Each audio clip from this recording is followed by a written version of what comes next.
All right, we're gonna show you how to boot a dog with Lewis boots. It's the way I do it. A lot of people use athletic tape, which is fine. I just got tired of having to carry around 2 different materials, so I use duct tape for the whole thing. Before I get started with the dog, I tear off 4 pieces of duct tape, all about the same length. The length of this is going to vary depending on how big your dog is. So we got these are your front boots, and they've been cut down for the carpal pad. And then these are your back boots. They don't have to be cut down at all. Okay, so I've got my dog up on the table. I've got my boots out. I've got my tape. First thing you do is you wrap the tape. All right, this is just regular duct tape. I like a high quality duct tape, but it really doesn't matter what brand, but I want something that's good. Don't go cheap on your duct tape. All right, we're gonna take it sticky side out, and we're gonna wrap it around the dog's foot. Now you wanna do this loose enough that it rotates.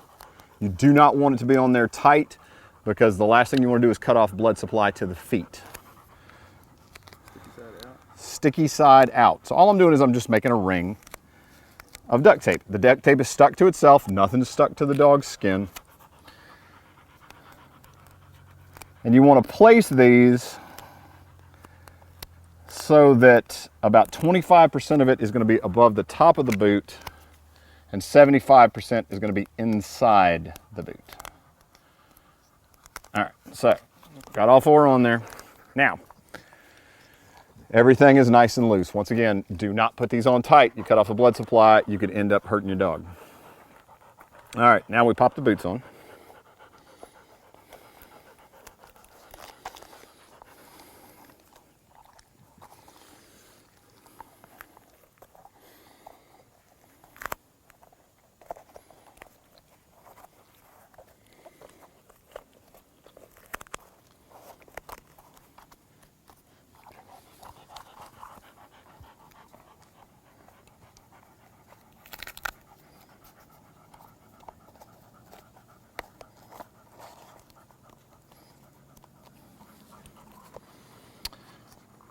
So what we're doing here is putting the boots on, and now the sticky part of the boot, the inside of the boot is now stuck to the tape. Once again, nothing stuck to the dog. Now you tear off 4 more pieces of duct tape, and if you're in a hurry, you really ought to do 8 pieces of duct tape right off the bat. This way your dog doesn't have to stand here and wait.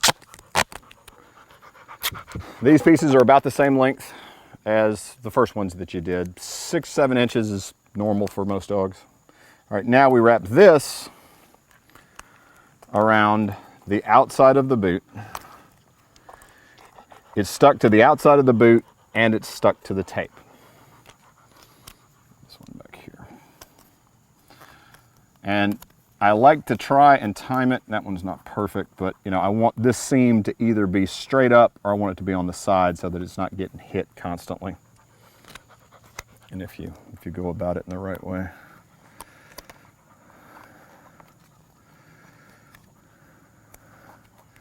That's a little better right there. That way it's in the back. And then the last one here.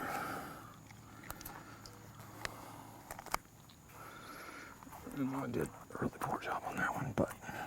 All right, so inside of the boot is stuck to the duct tape, and then the downside piece here, you know, is stuck to both boot and duct tape.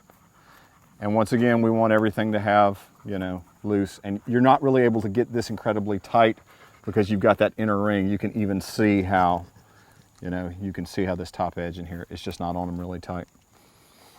And then let's let him run around a little bit and get used to him. Now, Click has worn boots most of his life, so he probably won't have an odd reaction to this. Usually the first time a dog runs with boots, it looks like he's running it looks like he's wearing clown feet. That's what it looks like. We'll get a little bit. So let him walk it off. There you go, yeah. Atta boy. And you'll see after a few seconds of running around in it, he gets to where he just really ignores them.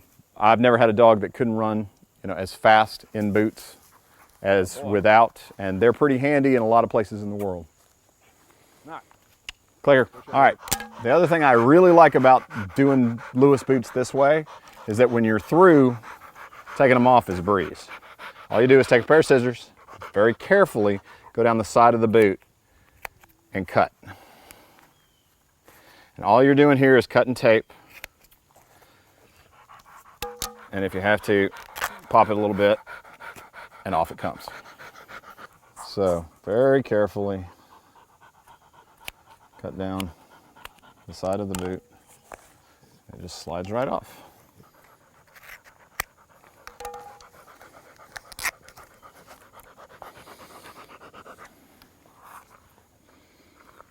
So after you've got the boots off your dog and you're through with him, you can put him up, go feed him.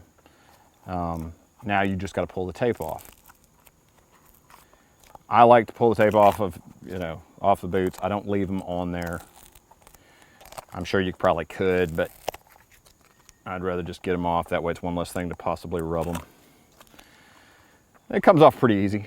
The other thing you want to do with Lewis boots after you're through taking the boots off, that's a good time to take a look at the boot and see if anything's gone through. One of the things about these boots is that certain kinds of thorns can actually go through the boot. And so you want to check the inside of the boot. And so at the end of the day, I pull the tape off and then I just slowly work my finger around the inside of the boot just to see. And by slowly, I mean slowly, because if you catch one of those thorns, they're going to hurt too. And then if you do run into a thorn, all you have to do is just find it, and a pair of needle nose pliers will just allow you to pop it right out. That's about it. These are probably my favorite boots overall. They're a little bit of a pain because you do have to tape them, but they stay on and they just work really well. And I always carry a pair in my truck.